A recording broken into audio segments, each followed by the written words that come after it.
My name is Aalia. I'm going to be guiding us through a warm-up today into some movement and dance. Taking this opportunity to come into your body, express, find your way back to creativity, not ignoring our body, not living in our minds, and ignoring the body and the soul. Let's just begin. Finding your way onto the floor, wherever you are, laying down, and greeting the floor as your first partner in the dance. So you're welcome to find stillness, or you're welcome to sweep your arms around you, just gently brushing the floor, saying hello. And with that, also letting your pelvis tilt from side to side. So you might come fully onto one side or the other. And eventually letting your legs come to be long and heavy. And again, finding this swimming motion. So you might curl to one side, making an arch like a crescent moon. And then the other.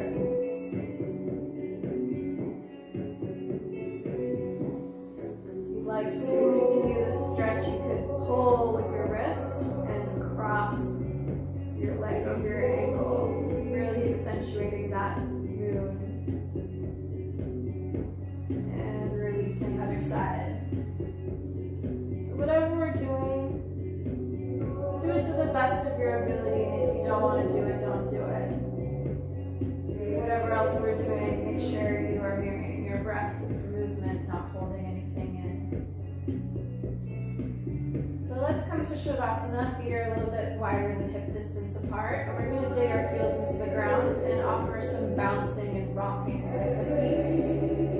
Imagining some flippers are on your feet and you're just bouncing, letting this travel up the spine into the head. This is from Bartenieff Fundamentals. Heel rocks. And I invite you to close down your eyes and deepen the breath. Really looking if we can release some sighs.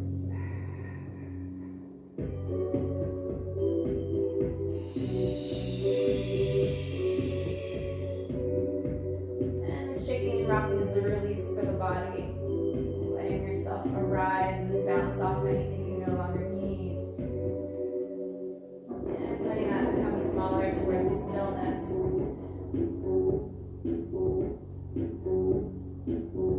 Taking a pause and noticing your breath, noticing your heartbeat.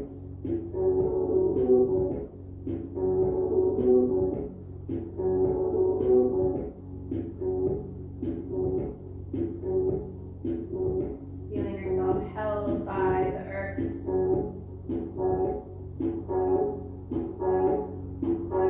The earth will never leave us.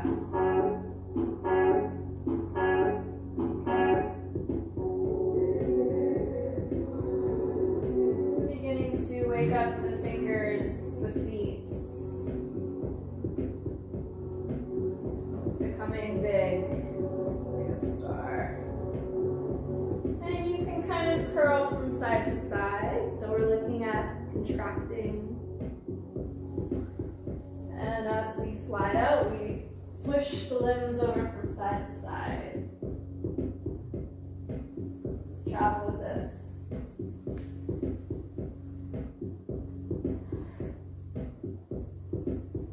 Feeling the circumference of the head, the hips, letting it be lazy. Once you got it, you're welcome to close down your eyes. And we're going to turn, so our upper body opens first, opening your upper body to the ceiling, your head, your chest, and then your hips and feet. Curling, same thing.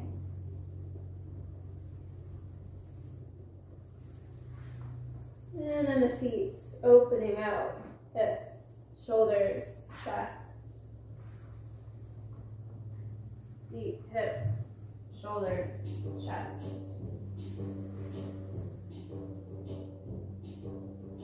And next time you're on the ground, coming back to the X, and we'll do diagonal. So swimming from your navel, placing Placing a hand on the navel up to the chest, tracing down your opposite arm, pointing the foot on the other side. So we have this nice long diagonal body. And exhale, releasing that. And then flipping to the other side, navel, chest, radiating out. This is navel radiation in Bartenieff Fundamentals. How can we move from our core to our extremities and beyond?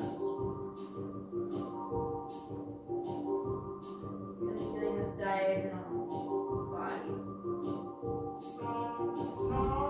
Coming back in, curling up into a ball, hugging your knees into your chest. And then opening back out. Curling in. And opening out. As you curl in, you're exhaling. As you're opening up, you're inhaling.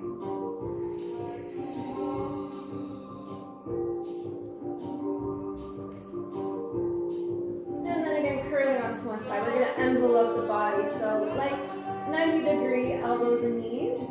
Opening up onto our backs like we're holding a beach ball, and then closing it on the other side. So finding this integration of left and right body halves.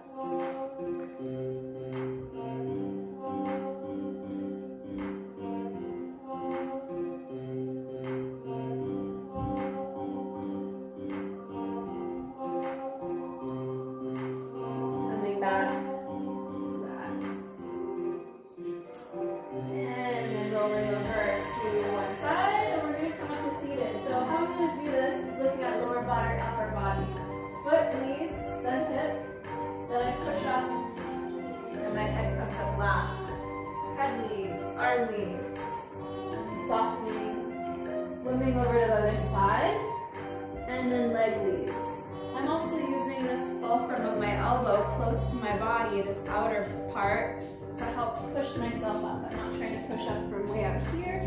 I'm utilizing this to pull myself up, and my head comes up last. So again, it looks like this. Head dip, swimming with the arms over to one side, and then leg pulls me back up and down.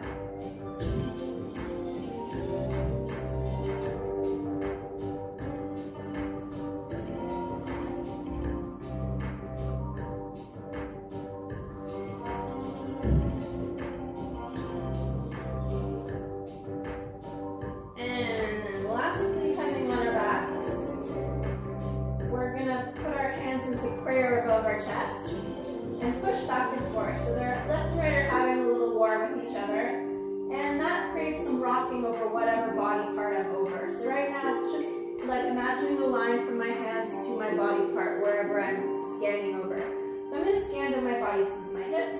I'm going to imagine sending that down to my feet, so my upper body's not really moving at all, and then scanning up the body. So hips rocking, chest rocking, and then head rocking. As you see, the rest of my body is still, except for where I'm rocking over. So try this little body scan, and you have control over the movement. You can make it bigger or smaller, small pulses. You can do just the left side, left leg, right leg. Play around.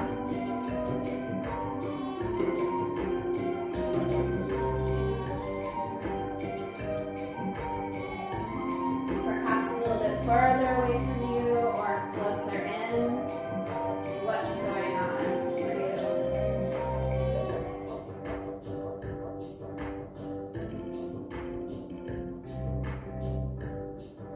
And again, this is a release, so breathe through it. Release the breath. Notice any places of stuckness and direct your attention there. See if something changes just by placing your awareness on it.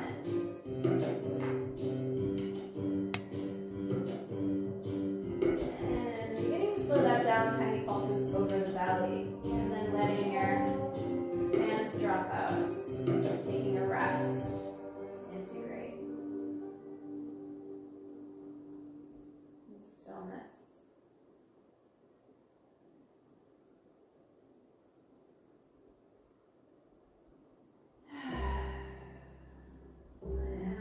curl over onto one side. And then again, that leg helps push us back up to seated. That was our first part. That was Bartenieff Fundamentals. So we're looking in Bartenieff Fundamentals how we are a six-limbed creature. We are, as humans, we have a head and a tail and 2 hands and 2 feet. And we have these pathways inherent in our body already. And so some of these pathways translate really well into contact improvisation, which is what I teach. And I love doing this warm-up coming in. It helps shake off any, I'm late or I'm driving in traffic or I have things going on, and I just meet and greet the floor and look at the pathways in my body. And sometimes I do this in contact or ecstatic dance. So hope you enjoyed it. Next, we're going to look at some floorwork pathways that relate to contact improvisation. And some of them may seem a little bit overly simplistic, but they're very helpful to learn. So, I'm going to do this across the floor. We're looking at coming into kind of a cat-cow, except for a neutral spine. I'm going to lead with my hips. So my hips are going to start turning, coming down to the floor, and then I'm facing the back. My hands are going to lead with my eyes, and then my hips. It looks like this. I'll turn the other way after so you get back together. I'm going to do this one more. Hips lead, hands eyes. Okay. And then from the side it looks like this. Hips, hands eyes, looking at where I'm going. Hips. Take a walk on the wild side. Said, hey Joe, take a walk on the wild side. Hips, hands eyes, hips. Hit the streets. Look at the try and find a way to smooth it out. Number 2, staff to belly. So in yoga, this is staff. We might come into or folds. We're going to look at doing this. Same thing, hands and eyes lead. I'm looking for the floor. And as I do that, I twist my upper body down. I'm coming almost like a bottom of a push-up. And then my legs unfurl. And then they swap. And then I push myself back up. So it looks like this. Diving and then coming up. So you have to switch your legs. The common thing is people will lift their legs up off the floor, or they'll be very flexible ladies and they'll have very wide feet splits, and you want them to be about a distance apart. And now if we were in contact, I could be inviting someone onto my back with surfing. Just could go into surfing on the floor. So this is why I teach this first. Bottom of a push-up, and then I can help myself up. On the side, looks like this. Hands and eyes to the floor. Bottom of a push-up. Switch the legs. Push up.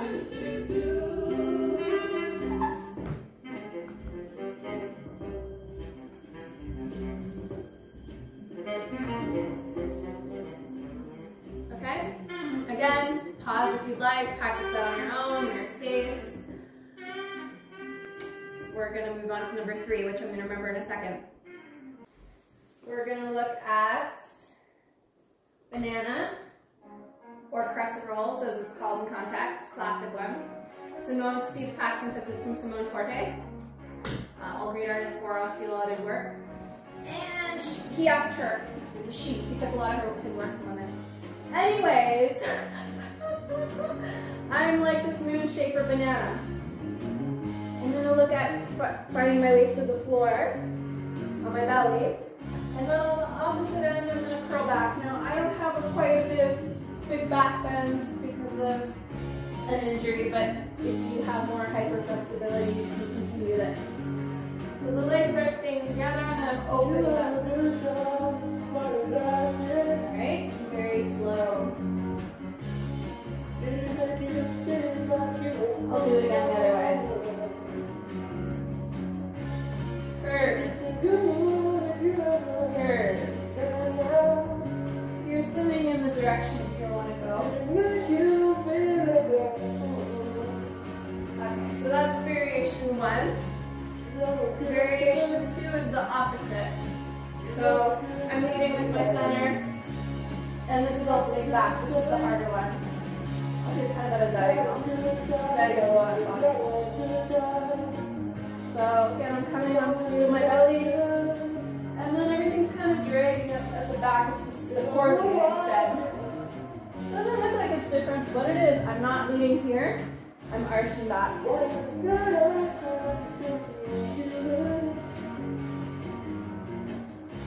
What? Okay.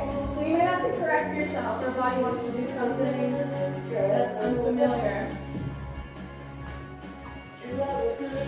Orienting so y'all can see back, leading with the hips.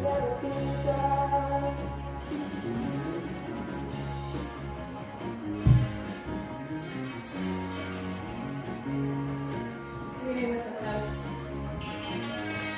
Keeping that curve. All right. Got it?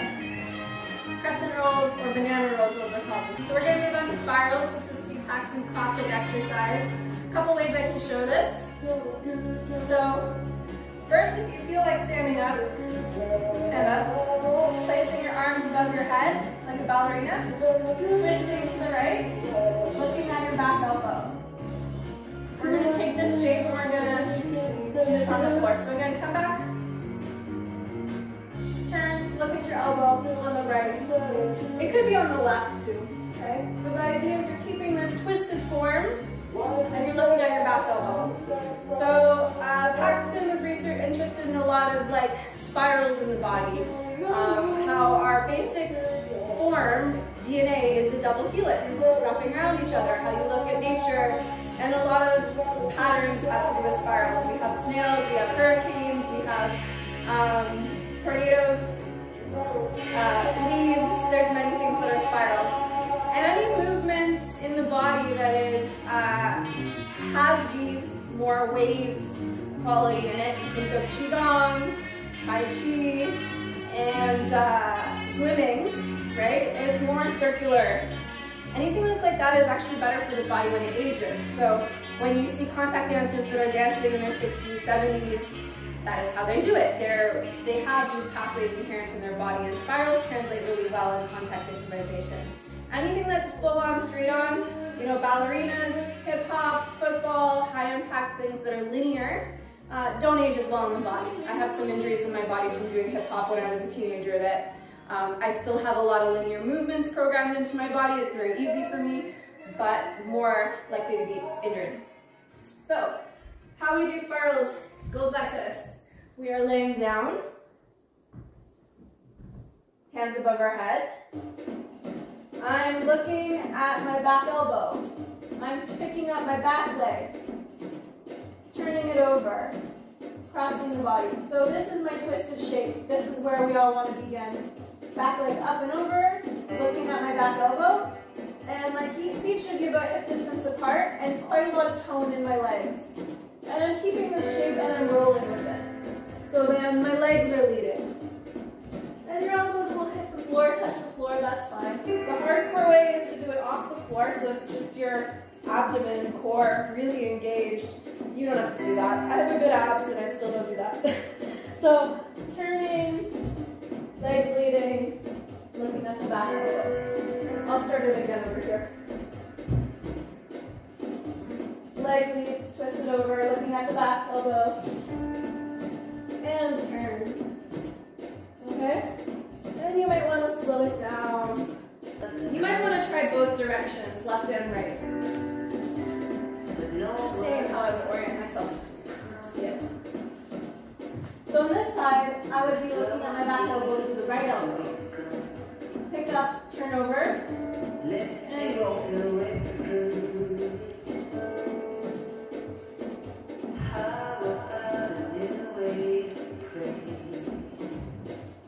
Okay. Give that a go. We have some more things. So practice on your own. Pause, rewind, do it again. We're going to do some other fun things. So doing some slides. These are contemporary. It's a really fun way to kind of travel across the floor and dance. We want to look at not just how do I interact with the other person, but how am I moving through the space from high to low? Can I interact with the floor instead of just being an upright, standing, forward-facing person like we are in everyday life. We need to become available to our entire back body, over here as well as over here. Back and forward, up and down. So contact dancers are multi-dimensional, and we're going to play with that.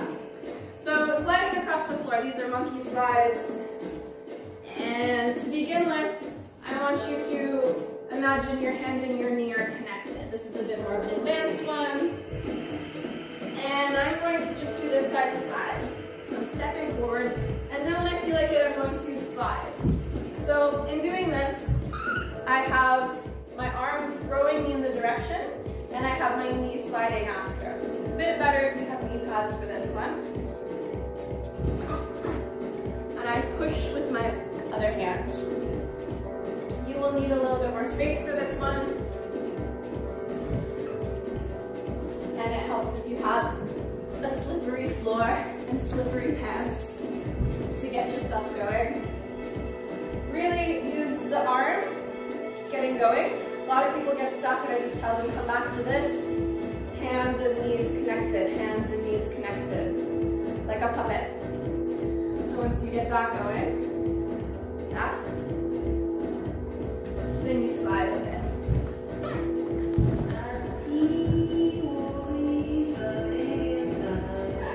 Really fun, okay? Even more fun if you have socks on. Get into it. So just a little mini one. Practice. And what else can I show you guys?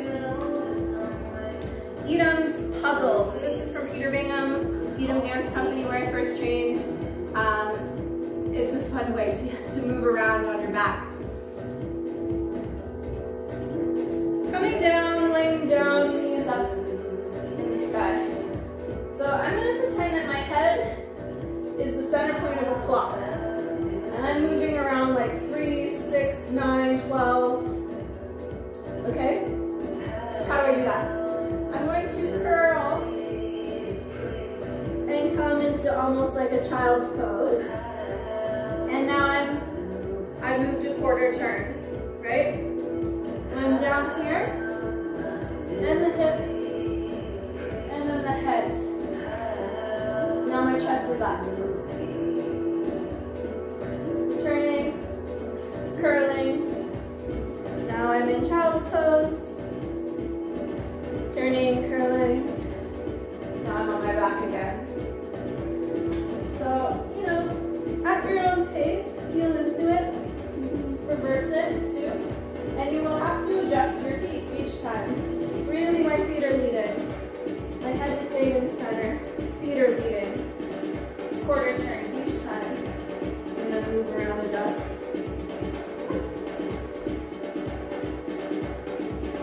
Right? If you do this and you get dizzy, take a pause, take a breath, drink some water, put your back to the wall, start again. Some of these exercises people get a bit nauseous with. Dizziness is very common in the beginning for contact. So that's level 1. Level 2 is also our feet are in the center. So we're doing the same thing, but rotating around the center with our feet. Looks a little different like this. So coming down onto my back. And I want to curl and shift my head. Now I'm in child's pose again. And then again, my head is now moving around the clock. And I might have to shift and adjust to get to the right position. So curling, adjusting as I go.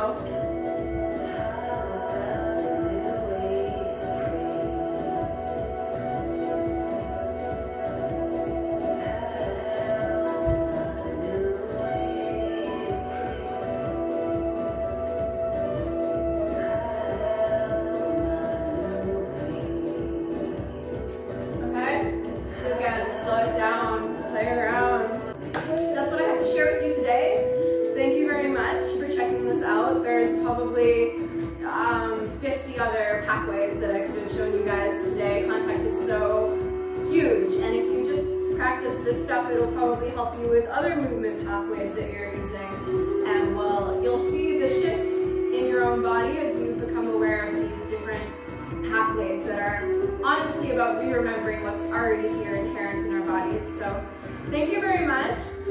If you're curious about me, I teach contact improvisation primarily in Bali, sometimes in Thailand and Canada. I've been sharing the practice since 2019, training hundreds and hundreds of dancers in Bali, teaching at festivals and retreats. I teach contact improvisation facilitator trainings as well, both online and person. I have a podcast called Faces of CI, interviewing contact improv facilitators and teachers about the practice as a mirror for life. Shared with some pretty amazing humans on there. And all of that will be down below. Check it out. Thank you for joining me.